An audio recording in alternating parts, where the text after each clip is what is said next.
Now,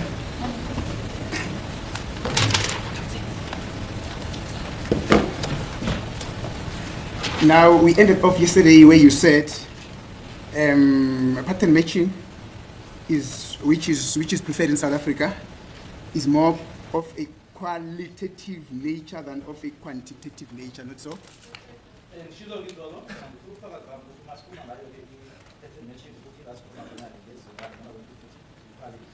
Now, thank you. Is there any specific reason why Ballistic South Africa prefers to use pattern matching than CMS? Well, CMS has set criteria, and pattern matching is a good pattern and it is identifiable and it is very obvious. It's not reliant on a specific amount as set in the criteria of CMS. We look at more than just the amount, we look at the quality of the individual house. Ukuthi kungani South Africa iyona ke ikhethela ukuthi isebenzisele na ke ukuhlela ubizwa ngokuthi pattern matching ukuthi ke kuyona ke uyabheka ke nezingane noma ke quality ke kodwa awubheki ukuthi ukangakanani nanjengoba uCMS ulindele. Thank you. Now let's clear this before we proceed further. From what I gather from you is that it's a policy or it's a directive within the ballistic laboratory that South Africa should use pattern matching instead of CMS, not so? My Lord, yes, as set up by FT, we use the theory of identification. Nanjengoba ke kubekiwe ke yona ke FT yona ke leyo indlela efanele siyisebenzise yona le pattern matching. Thank you, ma'am.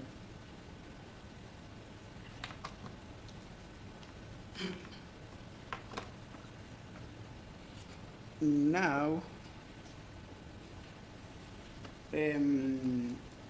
have you ever used CMS as a method of analyzing ballistic exhibits? My Lord, as the two are not mutually exclusive, even though we don't use it, we don't rely on CMS. We rely on the significance and the quality of the pattern. If there's more than one pattern, like the point is we use the quality of the pattern. The two cannot be mutually exclusive.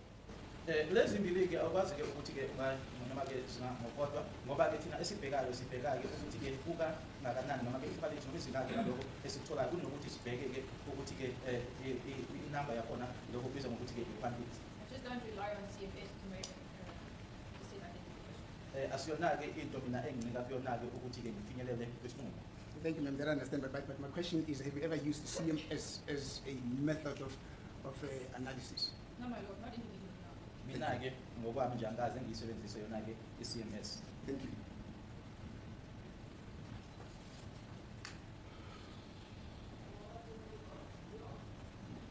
Just a second. My apologies, my Lord. I came here rushing. Thank you, ma'am. Now, Lieutenant Colonel Mangena told you that this analysis that you did was in relation to a Mxolisi case. That's what you told this case. So. That's correct, my Lord. Yabo kuyiqiniso ngishilo ukuthi wangitshela uma ngikubuza ke uLieutenant Colonel Mangena ukuthi ke iliphi icala wathi likaMxolisi. But why did you ask him about that information? My Lord, when I confirm or give an opinion or anything on the microscope, it's normal to just ask what is this case related to this. It was just for interest. Injwayelo nje noma ke kujwayelekile ukuthi uma nginikeza uvo ngizobuza ukuthi icala elingani leli ukwazi ufuna nje ukwazi. Is there any other information which could be of interest to this court, which you yourself and Lieutenant Colonel Mangena discussed around this case, which you would love to share with us? No, my Lord. Thank you. Akukho kunye ngakhuluma ke mayelana nalokho ngabuza nje lokho. Now, Lieutenant Colonel Mangane fired 8 test bullets to assist himself in the analysis of this exhibit. Did he tell you about that? I heard about it later on. Ukhona Mangena wase khumisa ke isibhamu amahlandla awu8 ke noma ke lama bullets awatest awu8 ngaba wakutshela yini ngalokho ngakuzwa lokho kamuva. When later?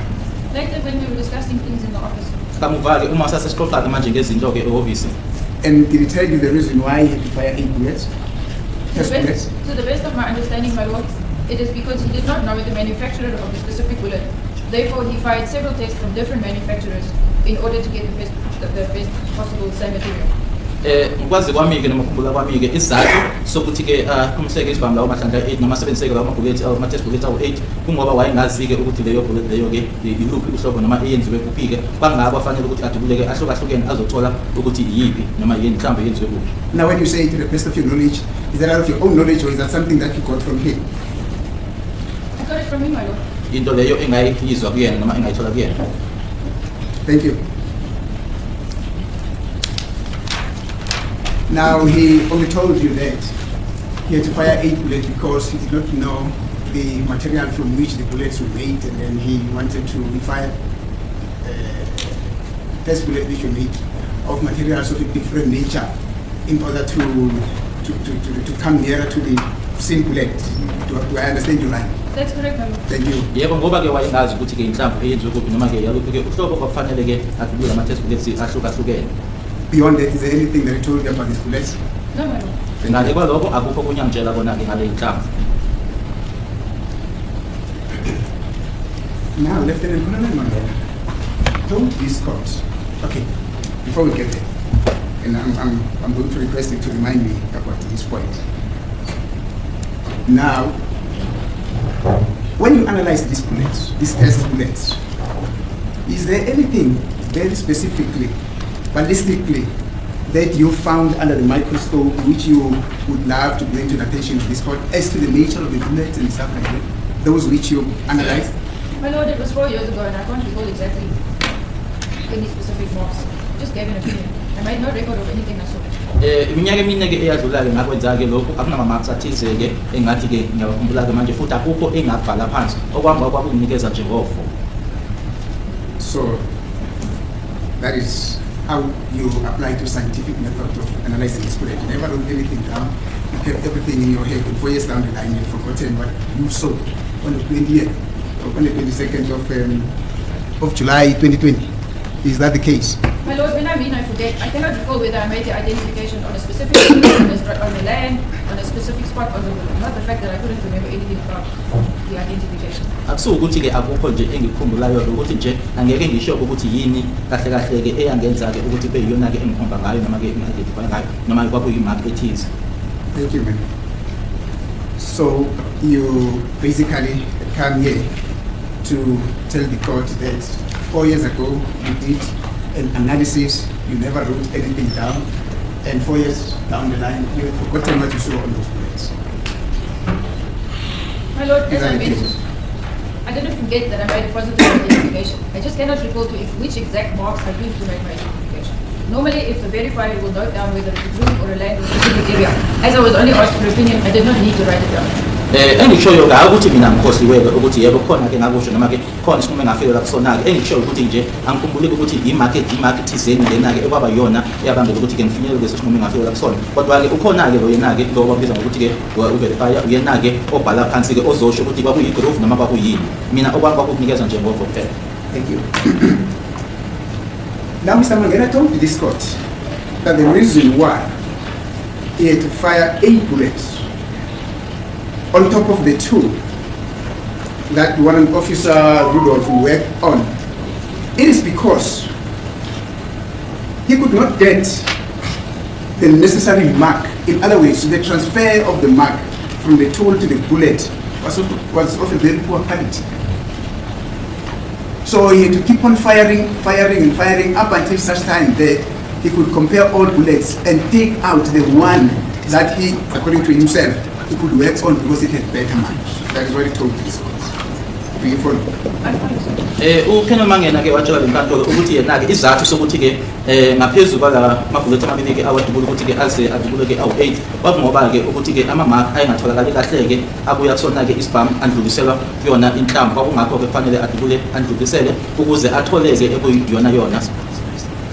Now that you can't dispute because you can't remember what you saw on those bullets. And so, My lord, as far as I understand, it's not like Colonel Mangena shot 2 tests, then went to the microscope, didn't find enough, went back, fired 2 tests, looked more, didn't find enough. He fired all the tests at the same time. The reason he fired more than 2 was because there is the exhibit bullet is a CMJ, which is a complete metal jacket, and the original tests are FMJ, full metal jacket, and they're marked differently. lana kulokho engikuzwayo-ke akusukuthi uma ngena wayedubula-ke abese ayahamba-ke ayobheka ku-microscope aphinde adubule abuyele kodwa-ke wadubula konke ngesikhathi-ke esisodwa ngoba-ke lana sikhuluma-ke ngey'nhlamvu ezahlukahlukene sikhuluma ngayo i-CMJ kanye nayo-ke i-FMJ. But then where do you then get that information from? The one which you just explained now, where do you get it from? Ngiyabona wrote an affidavit saying that if I test more so and so. Ukuthola-ke manje lokho qeda ukusho-ke manje ukhanya mangena-ke unestatement asenza-ke la ashoyo khona-ke ukuthi-ke wasebenzi wadubulana. So you read through Mangena's affidavit? I did read through it yesterday. Yes. I was just refreshing myself as to make my 2 and 2 as to how the exhibit will work research. Okusho ukuthi-ke usifundile-ke noma wasifunda-ke isitatimende sakho mangena yebo ngisifundile izolo uma-ke semfanami-ke ukukhumbuza futhi-ke nokulungiselela-ke lesi esami isitatimende kufanele ngisenze. Because according to my understanding, the explanation was several tests were short because of the Mangena did not know the origin of the complete metal jacket bullet, and therefore he fired several manufacturers to get the best, to get the closest to the exact ammunition used. Ngoba-ke engikutshelwayo-ke noma okushiwoyo kumina-ke lana ukuthi-ke uKenneth Mangena wadubula-ke lama-test bullets awu-80-ke ngoba wayengayitholi-ke noma engazi ukuthi-ke inhlamvu leyo yayenziwe kuphi-ke noma-ke i-manufacturer yayo kwakuyiphi-ke ngako wadubula lawo. Now take Mangena's affidavit out. Take it out. I'm not asking you about what is contained in Mangena's affidavit. If I wanted to ask you, if I wanted to know what is contained in Mangena's affidavit, I would have asked him when he has already testified. But I'm telling you is that is what he told this court.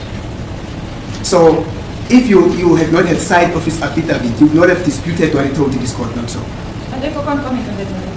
Akukho-ke engakusho kulokho ukuthi uma bengayibonanga affidavit yakhe bengeke ngiphikisane nalokho akushiwo la enkantolo. Akukho engakusho lapho. Thank you.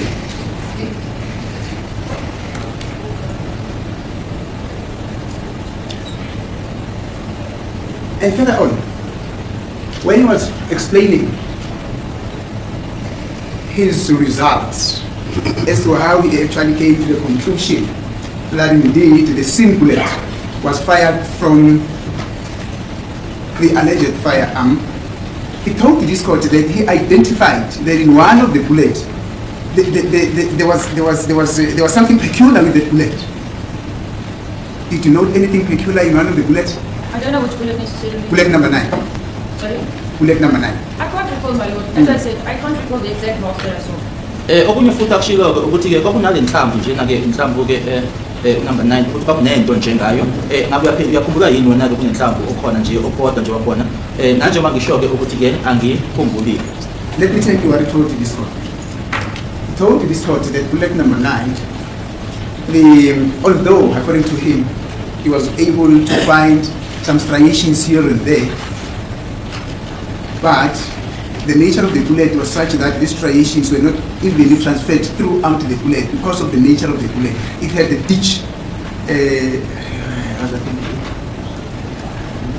it had an indentation. You know what an indentation is? I don't know. What it is? It's as if there's a space, it doesn't reach. It doesn't reach. There's a slight dent, so it's not equal in level. Yeah. That's what you say. Thank you. That is indentation. That is what he told you. So you can't dispute that. So I can't dispute that. Ungaphikisana ngoba yena-ke uma ushilo-ke ukuthi-ke uma le makhi-ke isindluliselwa-ke kusona-ke isibhamu khona inhlamvu adluliselwanga-ke ngokuthi-ke ilinganeke kwakukhona-ke lapha ngathi khona-ke nendawo ewumgodi noma indawo kungakho ukuthi ngaba level khona-ke kuleyo nhlamvu leyo angeke uphikise uma kusho lokho cha angeke uphikise.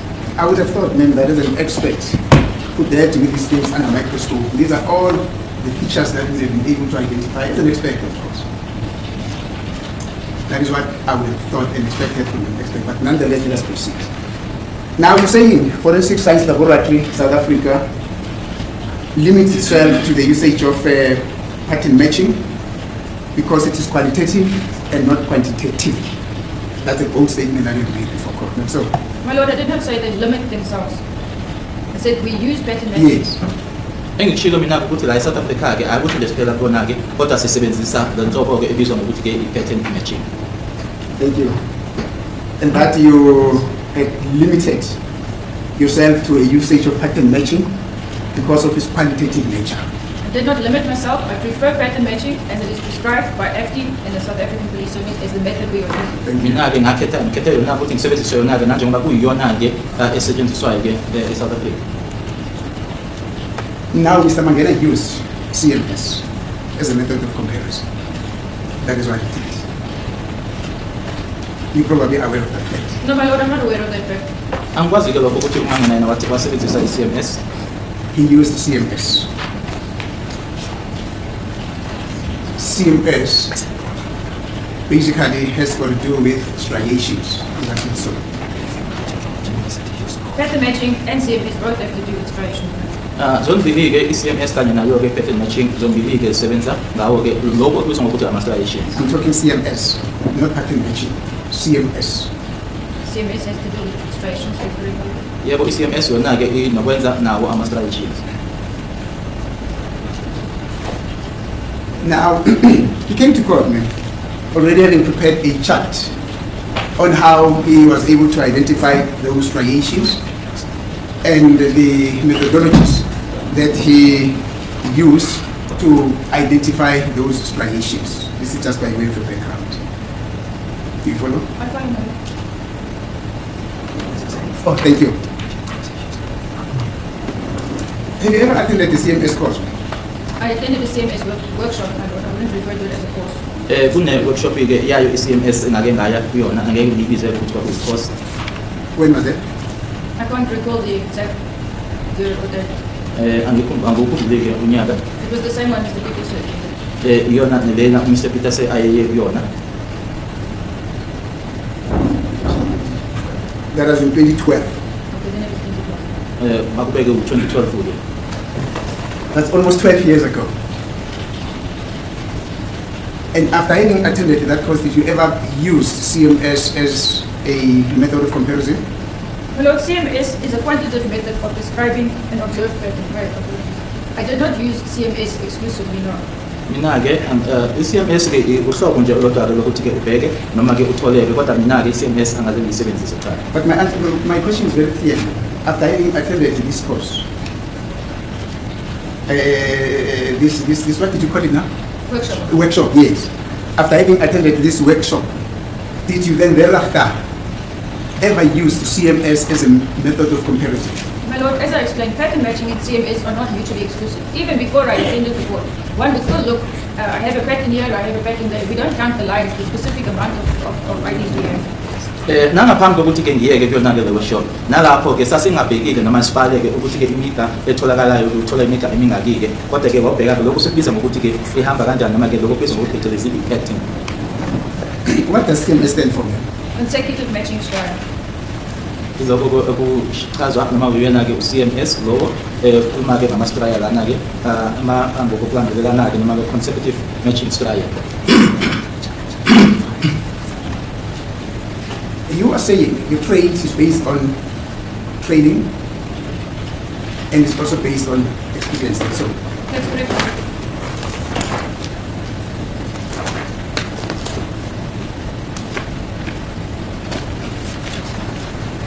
now when it comes to the calculations of the striations, when one is using the CMS method of comparison, are you in a position to assist the court in that? It is for the criteria for CMS on a three-dimensional image. It is 2 sets of 3 and 1 set of 6. Sorry, my lord, let me just correct. That is correct. And the two-dimensional image, it is 2 sets of 5 or 1 set of 10. Indlela ke esetshenziswayo ke yokubhala ke la ekuthiwa khona ke kuyabhalwa khona le kuyi-CMS ama-set amabili ke ka-5 yalezo eziyi-5 noma ke iset eyodwa kwawu-10. I did not hear you well, because at some stage you said no, sorry. May you please start again? My lord, I just confirmed that it is a three-dimensional image. It's 2 sets of 3 or 1 set of 6. Two-dimensional is 2 sets of 5 or 1 set of 10. It's 2 sets of 3. Enye ke futhi bekude ama-set amabili ka-3 noma ke iset eyodwa ke ku-6.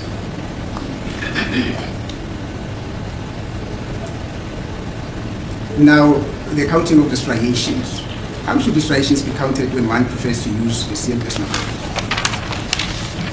According to my understanding of CMS, my lord, they should be consecutive, one after the other. Ngokwami-ke noma ngolwazi lwami-ke uma ebalwa-ke kufanele ukuthi-ke ahambe-ke ngokulandelelana without a break. ngaphandle kokunqamuka. Thank you. In an event that there's a break, you are assisting the court. In an event of there being a break between the striations, in other words, where one finds, say, the first striation on the exhibit bullet, which runs through into the test bullet. Then there's a striation on the exhibit bullet, which is not there on the test bullet. And the third striation is there on the exhibit bullet. It also runs through to the test bullet. How do we then go about with the counting in that regard? Did you get my example? I get your example. Yes. That is why we don't use CFS, my lord. We're looking at the pattern as a whole. It doesn't mean that if the mark didn't transfer either on the one side or the other side, that it doesn't exist. It's just that marks don't transfer exactly the same on everything. Ama-mark uma lana esedluliselwa kuyona yonke into awandluliselwa-ke ngohlobo-ke noma ngendlela-ke efanayo ileso sizathu-ke sokuthi singasebenzisi-ke lo hlelo lolu olubizwa ngokuthi-ke i-CMS. One of the reasons could be, as Mr. Mnisi mentioned, that there is a dent in the bullet, so the surface is not equal, so therefore the mark didn't necessarily transfer. Okunye-ke kungaba ngale ndlela-ke abesho ngayo-ke kwaba umnisi-ke ukuthi mhlawumbe akukho-ke ukulebe noma-ke ukuthi kuyalingana-ke kunale dente abekhulume ngayo-ke uMr. Mnisi. Well understood. The counting method. You said you need to count the striations and that there should not be a break. I gave you an example. In respect of the example that I gave you, how do we go about the counting business? My lord, if there is a break, then the CMS, as I understand, you start recounting. Uma kuwukuthi-ke kufona-ke la ukuthi uma ubala uthole ukuthi kunala ekunamuka khona-ke noma akakhambi ngokulandelelana kuyona i-CMS ila ubala uphinde uqala phansi futhi ubala. Thank you. Same relative position. What do you understand with the concept? My lord, I mean, same relative position means that if I find a mark on the base of the bullet, I would expect the mark on the base of the other bullet that I'm examining as well. Uma-ke khulunywa-ke ngendawo eyodwa-ke noma-ke same relative position ukuthi uma-ke imark leyo uyithole khona-ke enzansi mhlawumbe eyodwa noma ubheka kwenye-ke uzolindela-ke ukuthi uyithole kuleyo ndawo. When you say base of a bullet, what do you mean? The bottom end of the bullet, my lord. If we have the nose of the bullet, which is around, if we have a mark, for example, close to the nose, I would expect it to be close to the nose of the other test or exhibit that you are examining. It should be at the same position. You cannot compare a mark that you found on the nose to the mark you found at the base of the bullet, which would then be if you insert at the bottom. Mangikhuluma ngayo-ke ibase mhlawumbe khuluma khona-ke ezansi uma usho ukuthi-ke uma ukuthi mark leyo uyitholeke la kubizwa ngokuthi-ke ikhala-ke layo inhlamvu ulindele nokuthi uma ubheka kwenye-ke uyithole kuleyo ndawo kodwa ungatholi endaweni ezahlukene. Thank you. Now, based on what you've just said about the method of counting, when somebody says, even if there's a break in terms of the consistency of the striations, you continue to count. You don't start from one. Would you say that that student got the test right? Are you speaking in terms of CMS? I'm talking in terms of CMS striations, yes. Yes, my lord. That is how they count it. If there's a break, there's no line, they do not count it. They start again until they find 3. And therefore, that is why they limit it to 2 sets of 3 Yes. or 1 set of 6. With pattern matching, it's not the same. Uma bona-ke bebala-ke baze babale batholeke ukuthi-ke aqhubekekile yilapho abuyele emuva-ke khona-ke bayokala kodwa-ke kuyona-ke i-pattern matching akwenzeki ngaleyo ndlela. Maybe I need, I'm sorry, maybe I need to repeat my question. My question is, if a student says, it's just a hypothetical situation, if a student says, in a CMS method of analysis, where, for instance, back to my example, there's a first striation that runs through the same bullet and the test bullet. There's no dispute about it. But the second striation, which is found in the same relative position or area, is only found in the test bullet. I mean, it could be either on the test bullet or on the exhibit bullet. Let's say it is only found on the exhibit bullet. But even under the strongest microscope, that striation is not there on the test bullet. And then you go to the third striation, it is found on both bullets. Then you ask the student, how do you count this striation? Then the student says to you, you continue to count. In other words, you count the first one as 1. Even if there's a breakage, you continue to count the third one as a second striation in order to get it. Would you then say that student got this method of counting right? No, my lord. Thank you. Angeke ngithi-ke uma kuwukuthi umuntu uyabala asathole ukuthi akekho akukho-ke ukuqhubeka-ke noma kunala nqamuka khona abese iyaqhubeka-ke angabuyela emuva ngithi loyo muntu loyo noma loyo mfundi loyo u-right. So you give that student the wrong because he has failed in the test and so. That is not how CMS works. Axiom. Based on my knowledge. ngolwami-ke ulwazi akusiyona indlela i-CMS esebenza ngayo leyo.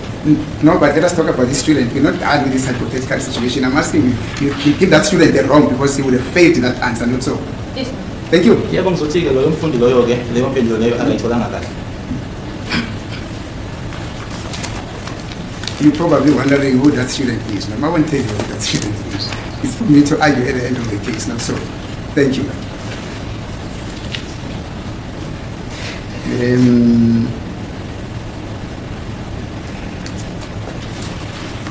I don't want to spoil it. I think I no longer have any questions for you. Thank you very much, particularly for the last answer. Thank you very much. I've got no further questions. Thank you. Yes, Mr. Yes, sorry, Mr. Dlomo. I have no consideration. Oh, I guess you. Okay, Mr. Dlomo. Can I start after break? What's the time now? It's 11:05. 11:05. Yeah, fine. 11:05. It's 11:05. 5:57. Okay, come get it up, Mas